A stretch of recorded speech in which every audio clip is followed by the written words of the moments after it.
A midsummer's day in Shakespeare country in the heart of England.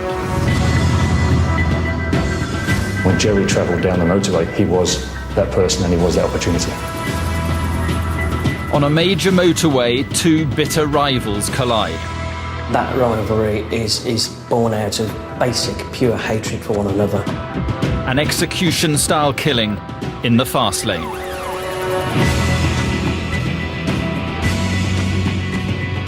For what? His life, this beautiful man's life, was taken for a patch of clothing. What were the tragic events that led to the murder of a Hells Angel?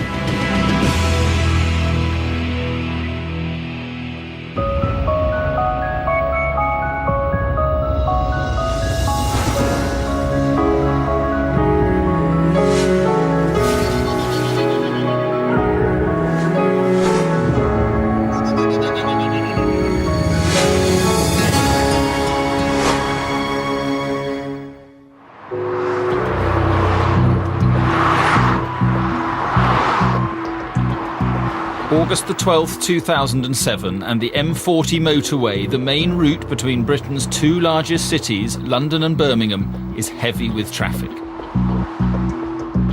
All of a sudden, red brake lights, anchors on, come to a rather quick and unexpected stop. With nothing moving, it soon became clear this was no normal traffic jam, and major tailbacks soon began to build up. People were occupying their time by taking their dogs for walks or taking their toddlers into a field for a pee break. People were chatting, people turned up the radio. A lot of people were just kicking back, reclining in their seats and just relaxing. And then there was a small group of us that were just keeping an eye out and an ear out for what was going on ahead.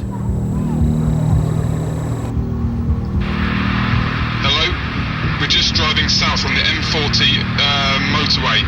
We're just coming up to the Warwick service station. There's a motorcyclist laying flat out in the middle of the fast lane. Somebody needs to get here pretty bloody quickly. This was the first the police knew that a man had been shot on the motorway.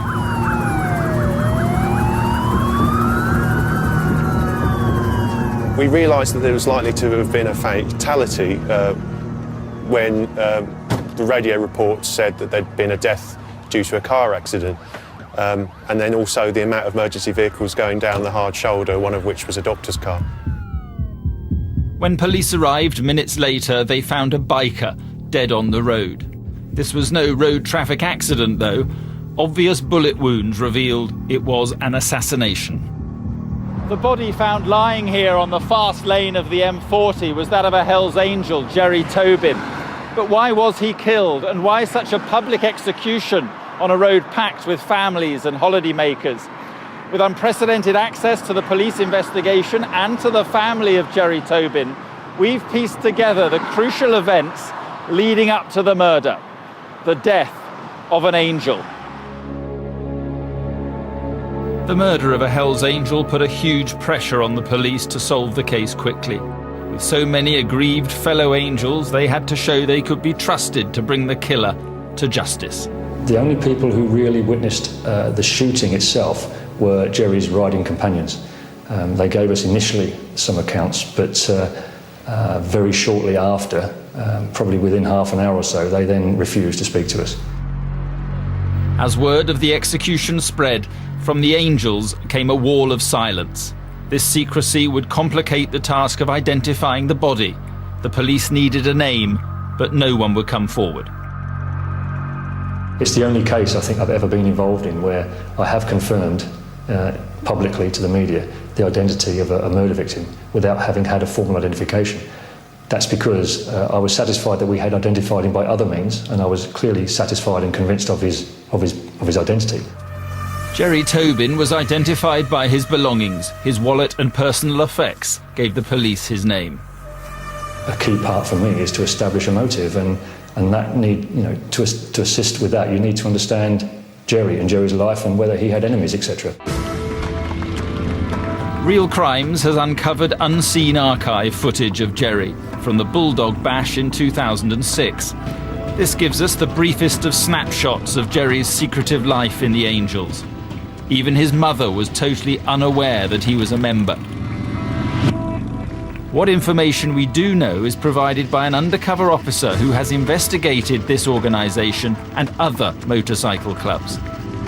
Everything I know about Gerard Tobin tells me that he was a decent guy, that he loved motorbikes, and to that end he was a very proficient and skilled mechanic.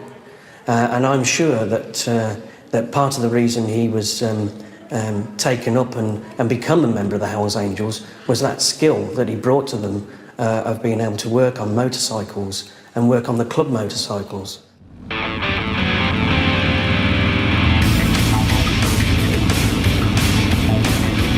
When murdered, Tobin had been riding home after one of the biggest events in the Hells Angels calendar, the Bulldog Bash. A 3-day jamboree held near Stratford-upon-Avon with burnouts, drag racing and rock music. It is a meet that attracts thousands of bike enthusiasts. It is also an unmissable event for Hells Angels, the one time in the year where members of this secretive organisation all come together in one place. Canadian author and journalist Julian Scher has written extensively about clubs such as the Hells Angels and other motorcycle organisations, mainly in the USA and Canada. He expresses his views on their activities.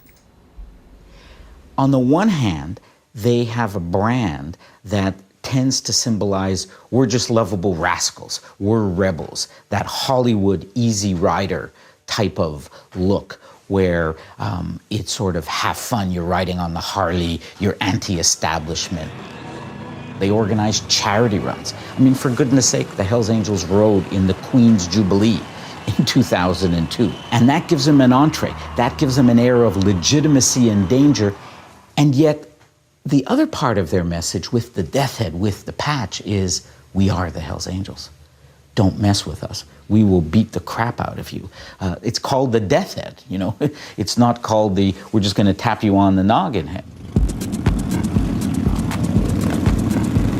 The Hells Angels were formed in America in the 1950s. It wasn't until 1969 that they arrived on these shores, and today police estimate there are 250 fully patched members in the UK and about 100 probationers. But they are only one of the outlaw biker groups operating in the UK today. Others include the Devil's Disciples, the Barbarians and the Patriots. In all, there are believed to be around 25 active clubs with as many as 1,500 members, the biggest of which are the Outlaws with around 430 members, bitter rivals to the Angels. The Hells Angels and other outlaw gangs will often wear a 1% badge or a tattoo or a patch. And the 1% comes from the birth of the biker gangs in the late 1940s in America, when bikers rolled into a small town in California and trashed it. Legitimate motorcyclists said 99% of us are peace-loving, law-abiding motorcyclists. And the outlaw bikers said, we're the 1%. When I've talked to Hells Angels leaders, on the one hand they'll say we're not criminals, but on the other hand they say we respect only our own laws and we will settle our own legal matters. And Gerry Tobin was proud to be a 1%er with the Hells Angels. As the hedonistic Bulldog Bash came to an end, he joined hundreds of other bikers making their way home among the Sunday drivers and holiday traffic. They left the Bulldog Bash, I think, at around 1:45 or 1:50 on the afternoon of Sunday the 12th of August and travelled north.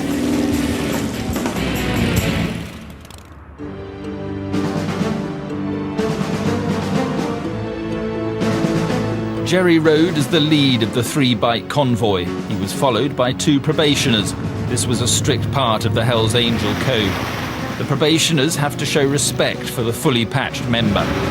There they are, there they are, they're there. Gerry's patches that he wore with such pride were to turn him into an obvious target.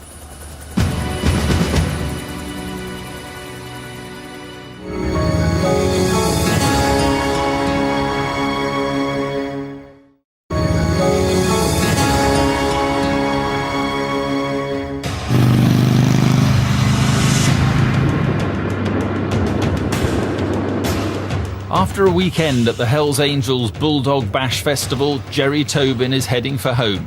He's caught on CCTV filling up at a petrol station. 20 minutes later, he'd become part of a sickening scene, murdered in broad daylight.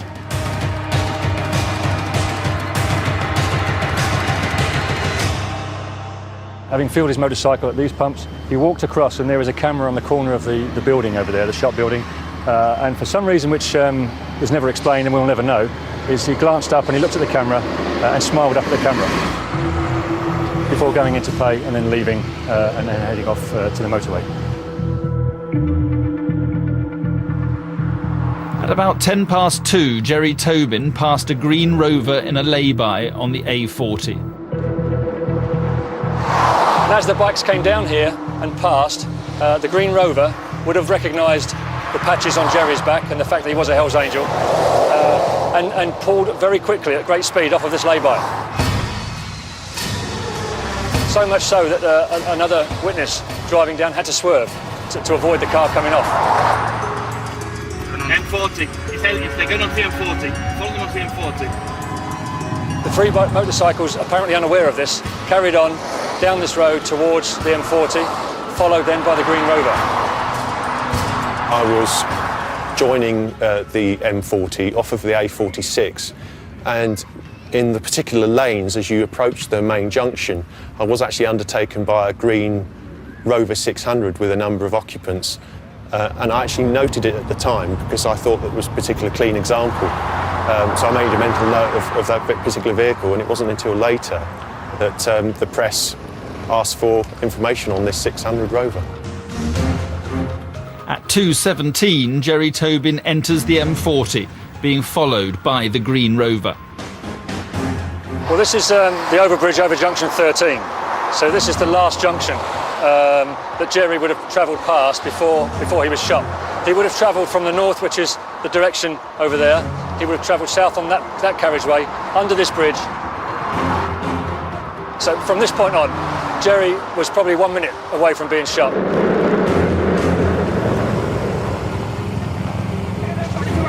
We're going to do this, let's do this, let's get them out of the street! Get them out of the way! Get that little bastard! Get a bit more, bit closer, now! Shoot it! Warwickshire Police, how may I help you? Hello? We're just driving south on the M40 motorway.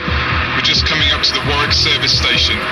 There's a motorcyclist laying flat out in the middle of the fast lane. Somebody needs to get here pretty bloody quickly. At 2:23, a 999 call was made, and within minutes the emergency services were on the scene. The police were faced with a man dead on the tarmac, his friends frantically trying to save his life. His beloved Harley had continued riderless for 100 metres. And one of Britain's major motorways became a crime scene. First of all, when you have a crime scene, what you're trying to do is to preserve the evidence. You don't want your forensic evidence disappearing off in the treads of tyres or on people's feet and so on. That's at any crime scene, and so the M40 posed some real particular challenges.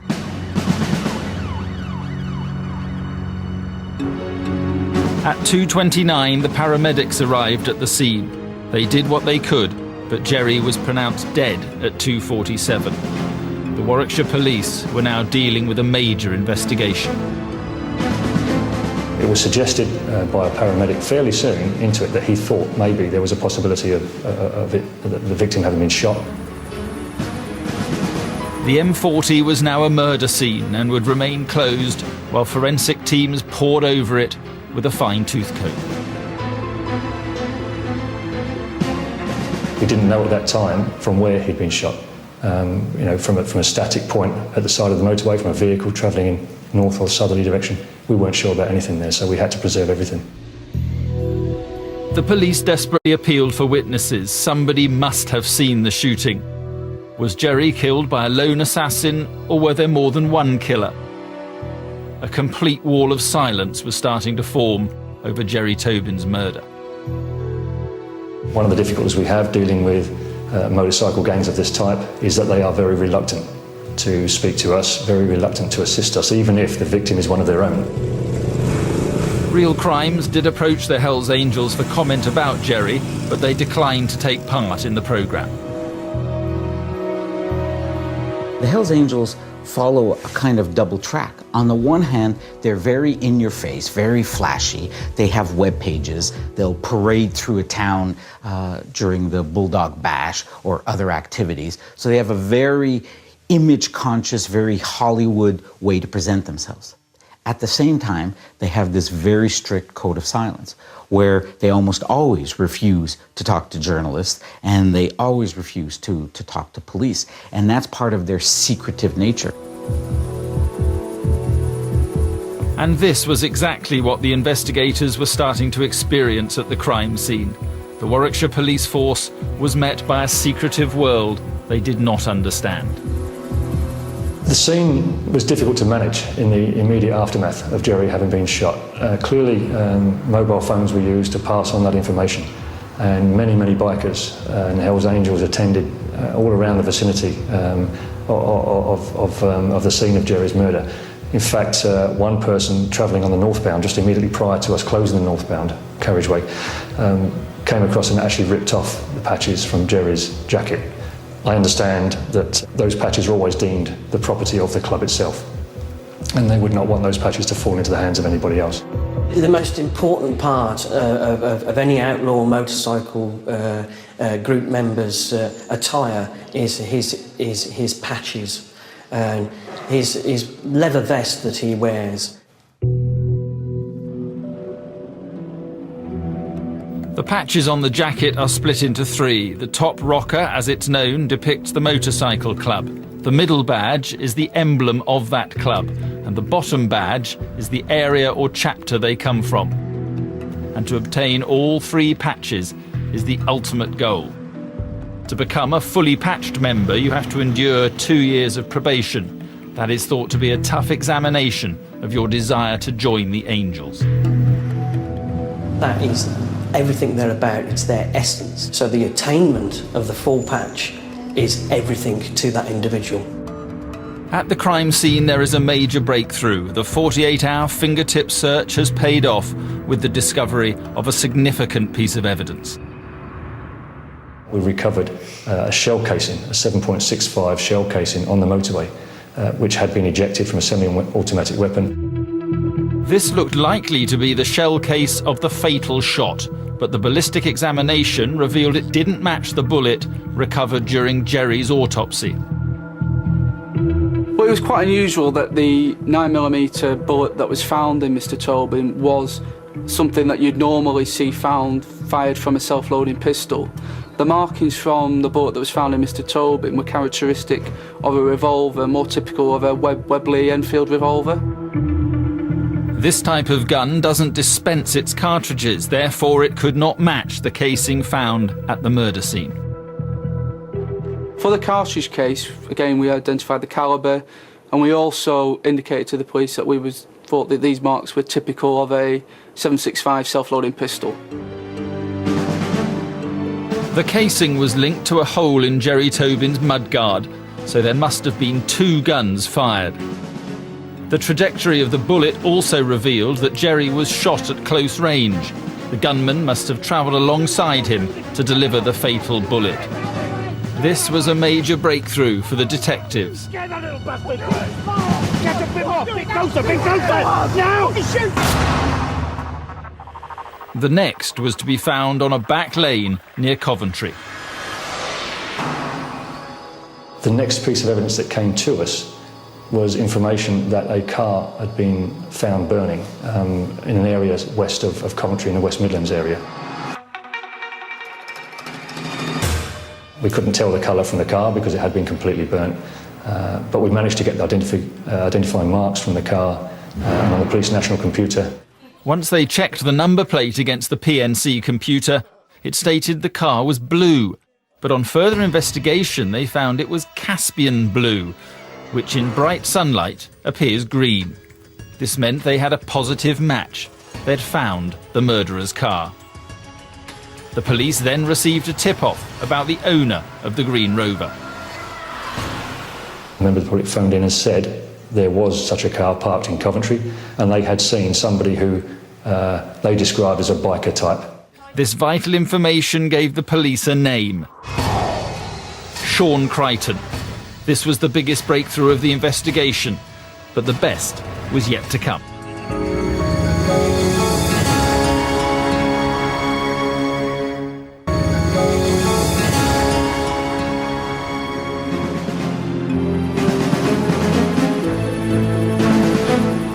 A murder hunt is underway tonight after a motorcyclist was shot dead on the police have M40. released CCTV images of Gerry Tobin, the Hells Angel biker, shot and killed on developments the in the hunt M40. for the M40 killer. Police say they have some significant information, but still no motive. They now say 2 shots were fired from a passing Rover, which contained 2 or 3 people. At the Harley-Davidson dealership in southeast London where he worked, there's still shock at his death. For police, the key is to find a motive. On the 12th of August 2007, Hells Angel Gerry Tobin was murdered. With the killers still at large, investigators and police officers were racing against the clock to gather any evidence and eyewitness reports that could lead to the murderers. Vitally, they had a name: Sean Crichton. Sean Crichton was a member of a local chapter in South Warwickshire of the Outlaws. It was becoming apparent to me then that Outlaws and Hells Angels weren't the best of friends. So specialist covert filming teams were sent out to track down Crichton, to gather as much intelligence as possible on him and his associates. Crichton was known to us. He was known historically. He had been involved in a number of other incidents, and we were aware of that. The undercover police surveillance focused on the Warwickshire Outlaws, filming them without their knowledge from across the street. They were able to identify all 7 gang members, and their leader was thought to be Sean Crichton. He had an extensive criminal history dating back to 1981. His record included firearms and drug offences. He was also linked to another known criminal, Simon Turner. And it's my opinion, based on the contact I've been able to have within that inquiry, that Simon Turner was a particularly nasty individual who had an absolute loathing and hatred of the Hells Angels. As the investigation continued to collect evidence on the outlaw gang, Gerry Tobin still needed to be formally identified. This grim task fell to his mother, who had travelled from Canada after hearing the tragic news.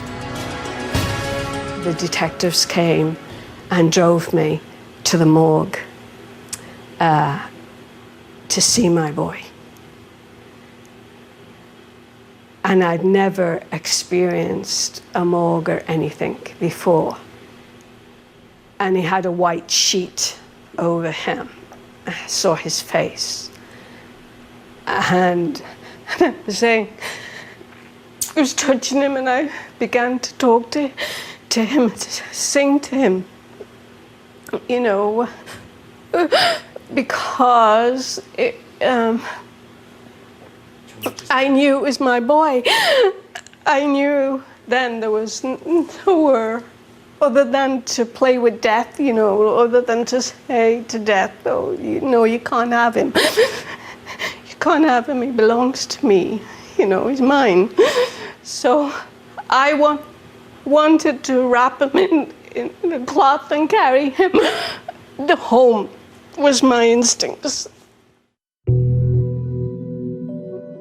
Gerry was born on the 26th of March 1972 in Macclesfield, Cheshire, an only child. He moved with his parents to Canada and spent most of his youth growing up in Peace River, Alberta. And we never had an ounce of trouble, not 1 ounce of trouble with Gerard Michael. He was a religious person who enjoyed giving Bible lessons at the local Sunday school. It was during this time he first got a taste for motorbikes and was often seen arriving at church on his Harley-Davidson. The very first bike he bought himself was a Harley Davidson, a special edition Harley Davidson. The Harley Davidson was and meant everything to our Gerry. There was no other bike but a Harley Davidson. I remember these times with joy, yeah, absolutely. His mother only found out Gerry was a Hells Angel when she heard of his death. Of course, we were in trauma at that time, immediate trauma, along with our grief and a sudden death like that of your child. And although he was 35, he's still our kid, you know.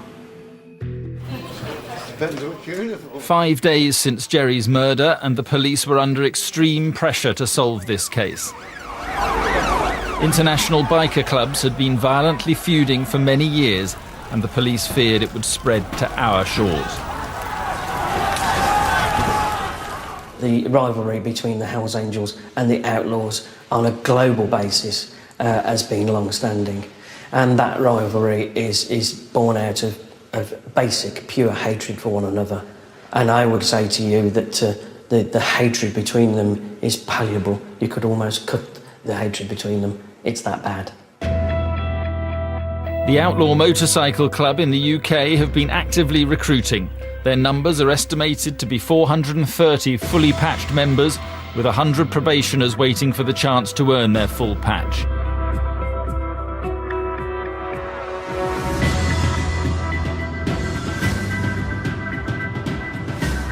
You're talking about empires that straddle the globe, that began in the United States but now know no international borders. They try to control certain areas, and they will use any means possible in order to stake their ground, to keep their turf, and to compete with the rival gangs. And so when you get an outbreak of violence in on a motorway in England, you have to see it as part of this global battle between these gangs that straddle the globe. In the last 60 years, there have been 3,670 deaths around the world as a result of biker conflicts. Countless bombings in Australia, the United States and Canada. In Norway, a Scandinavian biker war broke out between the Hells Angels and the Banditos.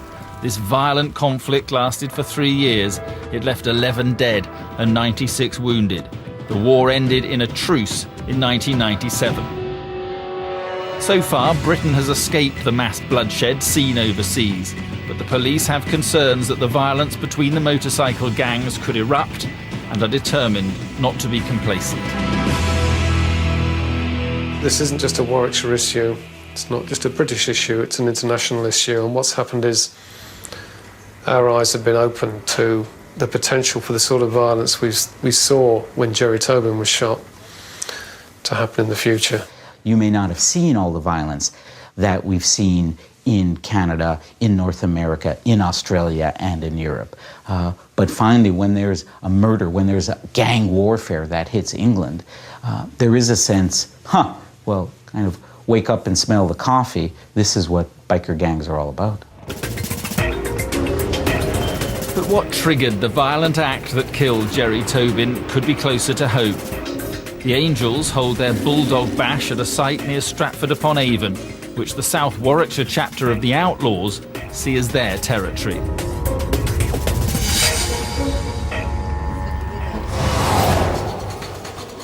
Day 6 and the investigation was moving at a rapid pace. They'd retrieved the burnt-out car.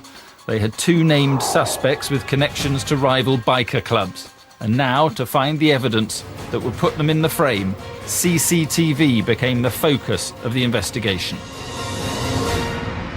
This footage here is at Gaydon filling station just off junction 12 of the M40. We can see Sean Crichton just get out of the rear passenger seat.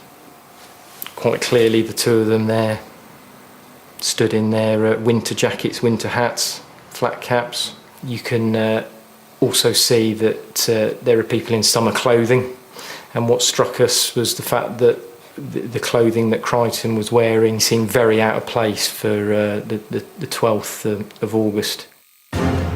This revealing CCTV footage placed Crichton and the other 2 members of the gang acting suspiciously in a Green Rover near the vicinity of the murder. We clearly had images of the registration number, which married up with the burnt-out Green Rover, so it started to come together. And I believed at that point clearly we were in the right direction, and that it was appropriate at that point to make arrests and gather whatever other evidence we could get. 3 men have been arrested over the murder of Gerry Tobin, the Hells Angel biker shot dead on the M40. Armed police carried out early morning raids on 3 homes Armed in the officers Midlands. arrested 3 men in connection with the murder of Gerry Tobin. Hells Angel Gerry The men have been taken to a Police police made the station arrests in after Warwickshire. raiding 3 properties in Coventry and Nuneaton. The biker was shot while riding his bike as he was travelling on the M40 10 days ago. On Saturday, the 22nd of August, just 10 days after Gerry's murder, Sean Crichton, Simon Turner and Dane Garside were in custody, helping the police with their inquiries. And I could have drawn the line under that and said, well, the case is done. But I felt quite strongly that actually others were probably involved in this. The 4 remaining members of the gang were under the scrutiny of the law. The undercover police had identified them through the surveillance footage they'd gathered on Crichton. They knew names. Now they started checking their movements on the days surrounding Gerry's murder. We uncovered images of them on the motorway services at 5, 6 o'clock in the morning. The white Range Rover had 3 members of the gang in it, and that was stationed at junction 11 at Banbury. The blue Renault, we had sightings and other detail of its movements between those 2 points, between junction 11 and between junction 15.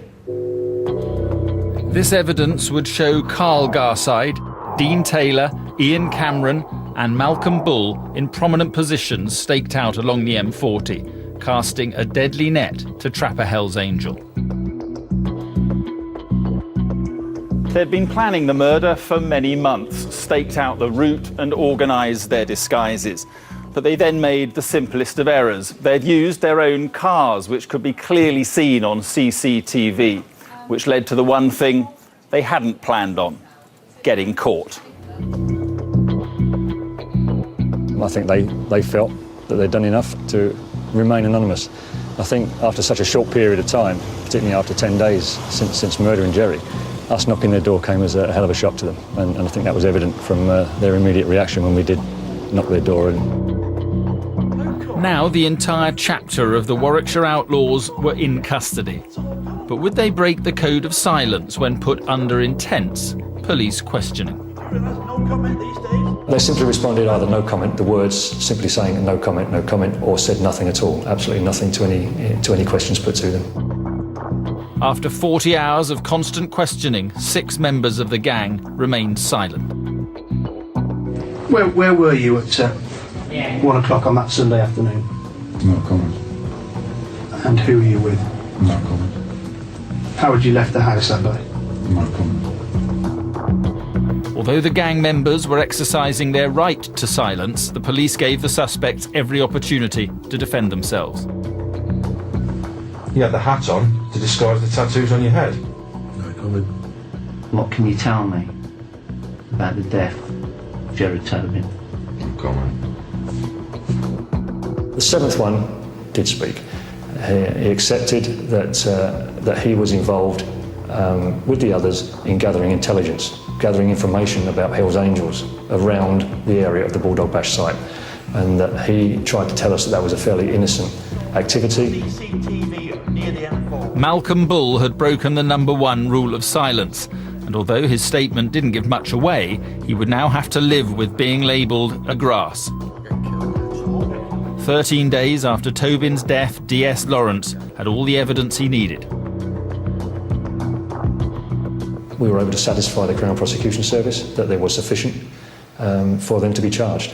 So all 7 defendants were charged with murder.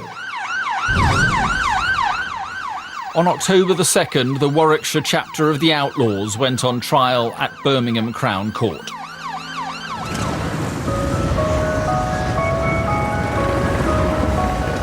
The city would be brought to a standstill as the Outlaws rode into town.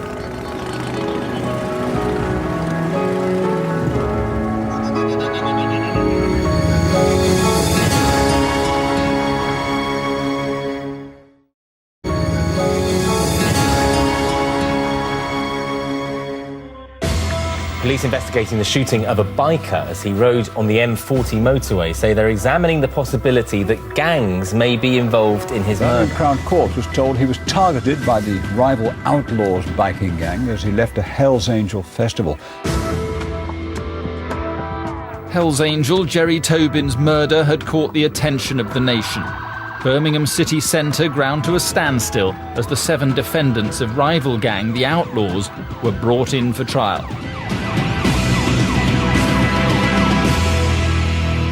Certainly at the beginning of the trial, there were hundreds of members of the Outlaws motorcycle gang who would come into the city and stand outside. They tried to get inside the court, but only a small number were allowed to do so. But the remainder stood outside and, to be fair, were fairly intimidating to people passing by. For fear of retaliation from the Hells Angels, a grand-scale armed police operation was put into place to protect the city of Birmingham from an all-out biker war. It was almost as if the police were transporting a mixture of Hannibal Lecter and the Yorkshire Ripper. Nobody had ever seen anything like it. We knew that it was a volatile situation. We weren't sure whether Hells Angels intended to also attend the trial. We felt, had they done so, there could have been some quite serious confrontations. But the Hells Angels kept their distance from the trial, and the anticipated confrontation outside the court never materialised. Everybody was kept well back, and then the sirens would start and the blue lights would appear, and this great motorcade would come sweeping into the city, police cars at the front and rear, and a prison van in the middle with lights on itself, and they would be swept into the courtroom, straight into an underground entrance, and then the gates would slam shut and the accused would be led up to the dock. A dramatic announcement on the first day of the trial. Sean Crichton, leader of the Outlaws, had written a letter to the prison governor of Her Majesty's Prison Woodhill, wanting to change his plea. Before Crichton's dramatic admission from the dock of court number 12, he'd previously refused to acknowledge the charges against him. A formal plea of not... The accused has confessed to the killing. Sean Crichton's change of plea to guilty had been kept secret until now on the orders of the judge. We had a message from a prison governor while he was on remand to say that he wanted to speak to us. And I sent some detectives to see him in prison, and he handed over an A4 sheet of paper in which he confessed that he was responsible for the murder. He denied that any of his companions within the chapter of the Outlaws was responsible, and he pleaded guilty to all offences, the murder and firearms offences, on the very first day of the trial. This was Crichton's desperate attempt to take the rap, hoping he would save his fellow gang members. His handwritten confession of guilt meant he would not be seen again in court before sentencing. Now it was down to the prosecution to convince the jury that the rest of the gang were equally guilty of the Tobin murder. They're a frightening bunch. They look like how you'd expect them to look. They're heavy-set, fairly grim-faced, tattoos, earrings. They were unwilling to take any part in the trial. It came out in evidence that most of them had been involved in day after day of police interrogation, police questioning, some 40 hours in each case, and almost without exception, they all simply looked back at the police officers and said they had no comment. Gerry Tobin's mother bravely attended every day of the trial, witnessing the events that led to her only child's murder as they were played out to the court. You're seeing your son lying on the tarmac, and I remember a helicopter voice saying that there's a biker down, get somebody here bloody fast or something. He needs to get here pretty bloody quickly. Maria needed all of her inner strength as she sat in the courtroom just meters from her son's murderers. One of them stared at me and I looked back. And then this person pulled a face at me. And I stood there with the courage and the strength of my boy, eye to eye. And it was he that needed to turn from me. Maria watched intently as the prosecution's case against the 6 defendants mounted. The weaponry consisting of knives, machetes, knuckle dusters, and even target practice mannequins. the burnt-out car that had been previously owned by Crichton, and the extensive CCTV images were shown to the court. It was almost a murder on film. They could be clearly seen riding in convoy, one in front of the other, along the motorway. You could then see the car containing the gunman coming up behind them. Even registration plates were quickly identified from the material that was available to them. So the police did have a pretty strong case. It was almost a murder in pictures. The defendants offered very little. Simon Turner, unemployed, married with kids, said he was in the clubhouse at the time of the murder. CCTV showed otherwise. Dane Garside, a lorry driver by trade, said he heard a bang whilst driving, but didn't know it was a gunshot. The gang had neglected to cover their tracks. They had planned the murder with precision, but made obvious mistakes. It was almost as if they wanted to be seen.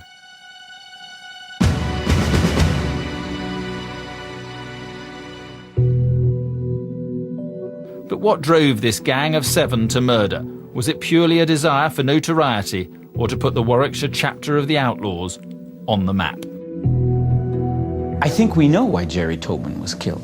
Gerry Tobin wasn't killed because of who he was, because of anything Gerry Tobin had done as an individual. Gerry Tobin was killed because he was a member of a gang. Gerry Tobin was killed because of the uniform, the gang uniform, the patch, the Hells Angels patch that he was wearing. So the rival outlaws wanted to kill an enemy. They wanted to kill a Hells Angels, and they didn't care who it was. Well, next this evening, chilling new images have been shown to a jury in the murder trial of Hells Angel Gerry Tobin. Birmingham Crown Court was told that the biker... 7 members of the Outlaws South Warwickshire chapter jointly plotted to execute a Hells Angel, most probably because the Hells Angels run an annual biker event, the Bulldog Bash, in Warwickshire, territory the Outlaws consider their own. 6 men, including 4 from Coventry and 1 from Nuneaton, deny murder. A 7th has pleaded guilty. On the 20th of November 2008, the jury came into court to deliver their verdicts. Had the prosecution done enough to convince them that all 7 members of the Outlaws were guilty of murder? It was a very interesting experience, really, because the jury deliberated for quite some time, and they came back with verdicts, almost one a day. In every case, they came back with a guilty verdict. 7 gang members found guilty of shooting biker Gerry Tobin have been jailed for life at Birmingham Crown Court. All 7 defendants were found guilty and sentenced on the 28th of November 2008 to life imprisonment for their part in the cold-blooded murder of Gerry Tobin. Malcolm Bull and Ian Cameron received 25 years. Carl Garside got 26 years. His brother Dane Garside, 27 years. Simon Turner and Dean Taylor will serve 30 years. And Sean Crichton was handed a 28 years minimum term sentence. Sean Crichton. After he'd been given his sentence, the judge ordered that he be taken down to the prison cells. As he was being led away, he broke free from the prison guards and he went up to Malcolm Bull and he looked into his face. He swore at him and he said, "I'll see you again." Malcolm Bull had broken the rule of silence by speaking to the police during the interrogations. In Crichton's eyes, this made him a grass. His life was now in mortal danger. It was chilling. When that threat was made, the word can only be chilling. Because of Crichton's death threats, Malcolm Bull is now serving his life sentence in a separate high-security prison for his own safety. No longer is he a member of the outlaw motorcycle gang. As for the rest, they will not be darkening our streets for a very long time.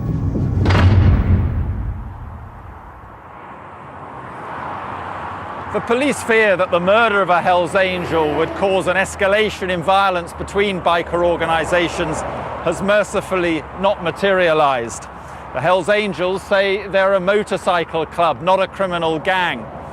And maybe bringing the killers to justice quickly also helped calm the situation. But ultimately, the murder of Gerry Tobin caused enormous loss to his family and friends. And for what? A patch on his clothing. I'm sure that anybody in the HA would absolutely have to tell you the truth in the gentleman and the gentle spirit that Jared Michael walked among them. And how they had said to us as a family that Jared Michael was a man of few words, but the words he spoke were worth listening to. They were wise words. So they're proud brothers, if you will, in the brotherhood of the motorcycle club to have such a one that they had in our Jared.